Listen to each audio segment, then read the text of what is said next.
সকলকে জয় যিশু। মহান ঈশ্বরকে অসংখ্য ধন্যবাদ জানাই। আজ ঈশ্বরের বাক্য থেকে দেখব যোহন 1:1 ও 1 থেকে 14 পদ। ঈশ্বরের বাক্য বলছে, আদিতে বাক্য ছিলেন এবং বাক্য ঈশ্বরের কাছে ছিলেন এবং বাক্য ঈশ্বর ছিলেন। মানে ঈশ্বর হলেন বাক্য, আদি থেকেই ছিলেন।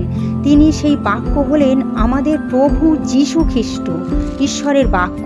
আর 14 পদে বলছে, আর সেই বাক্য মাংসে মূর্তিমান হইলেন এবং আমাদের মধ্যে প্রবাস করিলেন, আর আমরা তাহার মহিমা দেখিলাম, যেমন পিতা হইতে আগাত একজাতের মহিমা। তিনি অনুগ্রহে ও সত্যে পরিপূর্ণ। মানে সেই বাক্য মাংসে মূর্তিমান হল, আর সেই মাংসে মূর্তিমান হইলেন তিনি আমাদের প্রভু যীশু খ্রিস্ট এবং আমাদের মধ্যে প্রবাস করিলেন। মানে আমরা যখন বিশ্বাস করব, তিনি বলছেন তা তোমাদের সঙ্গে সঙ্গে আমি আছি, আর আমরা তাহার মহিমা দেখলাম। তিনি কত অলৌকিক কার্য তিনি করলেন, যেমন পিতা হইতে অগাধ একজাত মহিমা।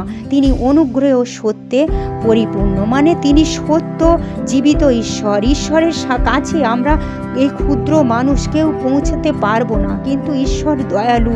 তিনি সেই স্বর্গ ছেড়ে এই পৃথিবীতে আসলেন, যাতে প্রত্যেকটা মানব জাতি সেই প্রভু যীশু খ্রিস্টকে বিশ্বাস করে আর সেই অনুগ্রহ পায়, সেই ক্ষমা পায়। তিনি সেই পরিত্রাণদাতা, তিনি সেই উদ্ধারকর্তা, সেই একমাত্র ঈশ্বর প্রভু যীশু খ্রিস্ট।